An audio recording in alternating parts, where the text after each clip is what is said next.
ఈ హైడ్రా బృందానికి నేతృత్వం వహిస్తున్న సీనియర్ ఐపీఎస్ అధికారి గౌరవనీయ ఏవి రంగనాథ్ గారు వారు స్వాగత వర్షం పలుకుతారు. శ్రీ రంగనాథ్ గారు.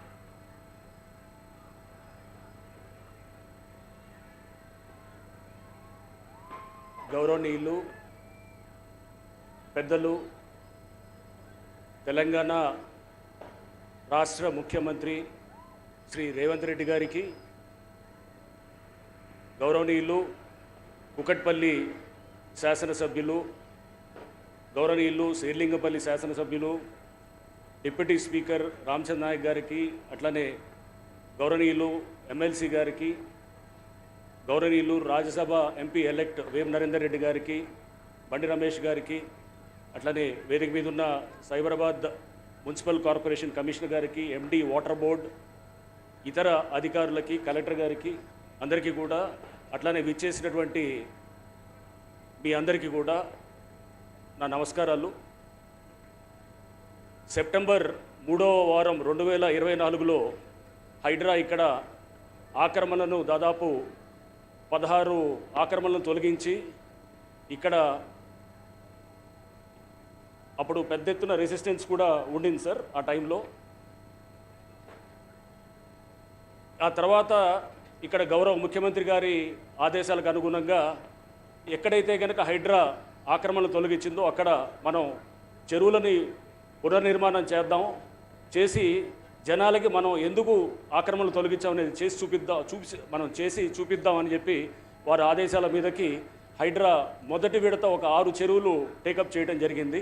అందులో ఈ కుక్కట్పల్లి నల్ల చెరువు కూడా ఇది ఒక చెరువు తీసుకోవడం జరిగింది సార్. ఇది ఒరిజినల్గా 14 ఎకరాలు ఉన్న చెరువుని ఇప్పుడు దాదాపు మనం 30 ఎకరాలు చేయడం జరిగింది. ఒక 20 కోట్ల దాకా దీని మీద వెచ్చించడం జరిగింది. అండ్ ఇక్కడ ఒక అద్భుతమైన walking track, cycle track, and ఇంతే కాకుండా 8 ఇన్లెట్లు, అంటే ఈ చుట్టూ వరద ఎక్కడొచ్చినా కానీ కూడా ఈ కాలనీలు, ఈ చుట్టుపక్కల ఉన్న కాలనీలు మునక్కుండా ఇన్లెట్ల ద్వారా వర్షపు నీళ్లు వెంటనే చెరువులోకి చేరేటటువంటి విధంగా, అండ్ దీనికి అవుట్లెట్స్ కూడా దాన్ని కూడా ప్లాన్ చేసి, అండ్ ఇంతే కాకుండా ఇక్కడ స్థానికుల నుంచి ఉన్నటువంటి రిక్వెస్ట్ సార్, ఇక్కడ ఒక షటిల్ ఆడిటోరియం కావాలని ఇక్కడ స్థానికులు కూడా పెద్ద ఎత్తున రిక్వెస్ట్ చేస్తూ ఉన్నారు. అండ్ దీంతోపాటు ఇక్కడ ఓపెన్ జిమ్ ఎక్విప్మెంట్ కూడా మనం నిన్న బొమ్రుక్ దోలాలు ఎలా అయితే చేసామో అట్లాంటి మంచి ఎక్విప్మెంట్ కూడా ప్లాన్ చేస్తున్నాం సార్. సో ఇక్కడ పబ్లిక్ కూడా చాలా యాక్టివ్గా వీళ్ళు ఫస్ట్ నుంచి కూడా యాక్చువల్గా అసలు మనం చెప్పాలంటే కనుక నవంబర్ కార్తీక మాసం ఈ చెరువు పనులు జరుగుతున్న క్రమంలోనే ఇక్కడ కార్తీక మాసం అందరూ ఇక్కడ వనభోజనాలు చేసుకోవటం అనేది పెద్ద ఎత్తున జరుగుతూ ఉండింది సార్.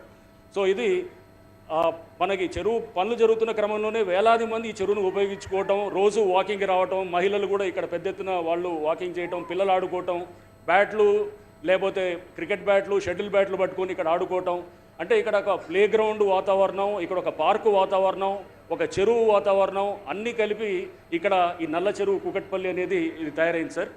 అండ్ ఇప్పుడు హైడ్రా ఇంకా కుకట్పల్లి, శేర్లింగంపల్లి, ఈ సైబరాబాద్ ప్రాంతంలో ఇంకా మీరు ఇచ్చిన ఆదేశాల మీదకి ఇంకా కొన్ని చెరువులు డెవలప్ చేస్తున్నాం సార్. నెక్స్ట్ ఇక్కడ ఐడియల్ కుకట్పల్లి అక్కడ ఆ చెరువు, కాముని చెరువు, అండ్ ఇంతే కాకుండా మనకి ఇక్కడ దగ్గరలో ఈ నిజాంపేటలో ఉన్న అంబేర్ చెరువు, అండ్ అట్లానే గంగారాం చెరువు, ఇట్లా పలు చెరువులు కూడా మనం ఇక్కడ త్వరలో టేకప్ చేస్తున్నాం సార్. ఈ అన్నీ కూడా అంటే ఇప్పుడు హైడ్రా చేసినటువంటి కూల్చివేతలు ఇప్పుడు ఇక్కడ నిర్మాణంగా ఈ చెరువు మనం చూస్తున్నాం ఎంత అద్భుతంగా వచ్చిందనేది. దీనికి చాలా కృషి, అంటే దాదాపు మనం ఎంతో మా లీగల్ టీం కానివ్వండి, అందరు అధికారులు, లేకపోతే మా కన్సల్టెంట్, విమోస్ కన్సల్టెంటు అందరూ కూడా దీనికి కాంట్రాక్టరు, ప్రతి వాళ్ళు కష్టపడి దీంట్లో ఒక ప్యాషన్ తోటి, సార్ చెప్తుంటారు సీఎం గారు, ఒక ప్యాషన్ తోటి మనం చేసి చూపించాలన్నారు. దీంట్లో ప్రాణం బట్టి అందరూ కూడా పనిచేశారు సార్. పనిచేసి ఈ చెరువు ఇట్లా రూపకల్పన చేయడంలో అందరి సహకారం, ఇక్కడ అందరూ కూడా మాకు సహాయ సహకారాలు అందించడంతో ఈ చెరువు ఇలా నిర్మాణం చేయగలిగాం సార్.